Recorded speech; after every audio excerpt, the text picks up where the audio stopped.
Next one, post-throwing regimen. Okay, this is what guys think about when we talk about recovery. It's like, what do we do after we get done throwing? That's what recovery is. Okay, well, let's talk about it a little bit. Okay, so at the baseball ranch, here's what our post-throwing regimen comes down to.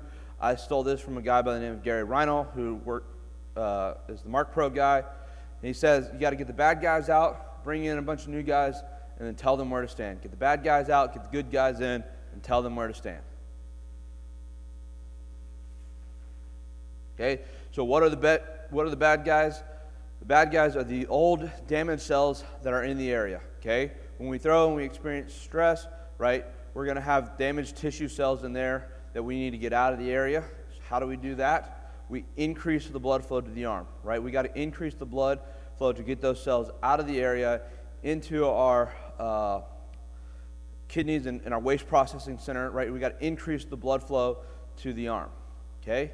So do we ice? Okay, it's not so common nowadays but I can remember back when I was 14-ish years old, guys would do their post-game interviews with these big bags of ice like it was a badge of honor. Like I just did 100 pitches, so I needed, right? But we like to say here at the ranch, ice is for cocktails, not for recovery, okay? The reason for that is ice is a vasoconstrictor, okay? Which means it shuts off or closes our arteries down and actually makes it harder for us to get blood flow in, okay? We want to dilate our arteries, which means we want to open them up, okay? And the guy that came up with rice, Dr. Merkin, actually said this. When I wrote my best-selling book, Sports Medicine, in 1978, I coined the term rice. For the treatment of athletic injuries, ice has been the standard treatment for injuries in sore muscles because it helps release pain caused by injured tissues. Coaches have used my rice guidelines for decades, but now appears both ice and complete rest may delay healing instead of helping healing. And he went on to further say, when you apply ice to your body, it constricts the blood flow to the area. By reducing the blood flow, you are minimizing the amount of healing that can actually get there, the healing cells that can get there. So even the guy that said let's ice is now no longer saying let's ice. Okay? So we want to increase the blood flow to the arm, okay? Right? That's what we're trying to do, increase the blood flow to our arms. Now so the next phase, get the bad guys out. Now we got to bring in a bunch of new guys. Okay, these are called satellite cells. Okay, just think of them as less potent stem cells, guys. And where they're at is they're bedded deep inside the microfibers of your muscle tissues, and they're activated as soon as you cause stress to the soft tissue. Okay, so as soon as you cause any kind of trauma, these cells are already activated. So you really don't have any control over it, but we still want to bring in a bunch of blood flow. Okay, why?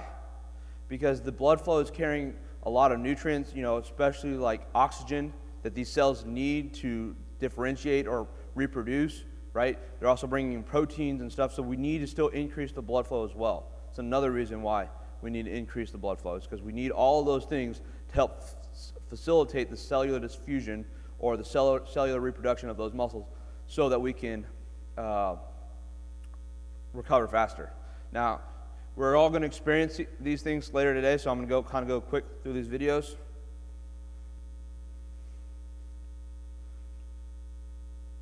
But these are just some of our stuff. So that's Garrett doing the shoulder tube, Garrett doing the shoulder sphere. Okay, he's doing these. These were originally taped for warm-ups. So I always say, whatever you do for warm-ups, do the same, just 25% intensity, right? All we're trying to do is get blood flow. Yes, sir. On wrapping, flossing, we'll talk about it when we get down there. So what he was talking flossing, we call it rocket wrap. That's this one right here. It's just a simple compression wrap.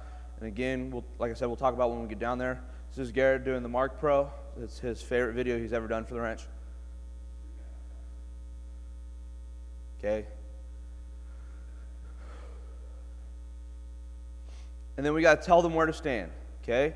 So what we need to do is organize these satellites along the lines of stress. Okay, so when you experience chronic stress, which is what throwing is, right? Something done over and over and over again, you actually create these stress lines in the body, right? And so what happens is as these satellite cells start to differentiate, it looks like a wet bowl of spaghetti noodles, right? Has anybody here ever, pitched a game, taken the next day off, right? I just threw last night, came back to throw 2 days later, and your arm just felt like it had a hangover? Anybody ever been like that? Just kind of a couple days, you didn't throw it, but just, right? Well, that's because you didn't give them the mechanical stimulus that they needed to organize that soft tissue. All those cells were just kind of all over the place. They didn't know where to go. Okay, so we want to make sure, make them look like, align them right along the stress lines, so more like uncooked spaghetti noodles, right? And how we do that, we supply them with a mechanical signal. So give them a mechanical signal so they know where to go. Okay, but we have to do it in a way that isn't going to cause more trauma to begin with. Okay, so we need to simulate the same type of stimulus. So we need to simulate a throw without actually causing more trauma, right? Because that defeats the purpose. So what do? We do things like wrist weight throws, doing martial ones, bell club throws, okay, sock throws again, okay, very low intensity. Just trying to tell those things where to go, okay, and then our rule of thumb is no off days after a heavy throwing day. Why? Because we want to avoid that arm hangover, right? When we don't give them that next day and we don't give them that stimulus and that mechanical signal of actually throwing after we get done with a heavy day, that's when we kind of get that arm hangover, okay? So the day, I know most guys and a lot of your guys are going to want to take the day off, right? Coach Wolford used to say, all right, I don't care if we're going to play catch for 20 minutes. I'm sure, Cody, you remember this. You're going to play catch for 20 minutes. And I don't care if you throw it 15 feet the entire 20 minutes or you get out to 300 feet, right? But you're just simply going to play catch for 20 minutes. Okay, and here's what happened. Throw number 1, ugh. Throw number 2, ugh. Throw number 5, okay, that's not feeling so bad. Throw number 10, hey, I'm feeling actually pretty good. And then all of a sudden, by 20 minutes, more often than not, guys are closer to their max than they are closer to 50 feet. Okay? Why? Because they just had to organize that soft tissue and get those stress lines better, okay? And give them, and honestly, this is one of the reasons I really credit to me having a really, I didn't have very much going for me. Didn't throw very hard. I didn't have very good command. I had an okay breaking ball. But what I did have was I was available all the time. My arm, I could bounce back. I pitch one game, I could pitch the next night all the time, okay? And one of the things I really credit that to is I would throw a lot, okay? And I would throw, even if I'm not feeling so good, I'm just going to work my way through this a little bit. I'll throw for 20 minutes. If it's still not feeling good after 20 minutes, I'll feel like good and I'll call it a day, right? But more often than not, it felt, after those 20 minutes, I was actually feeling pretty good.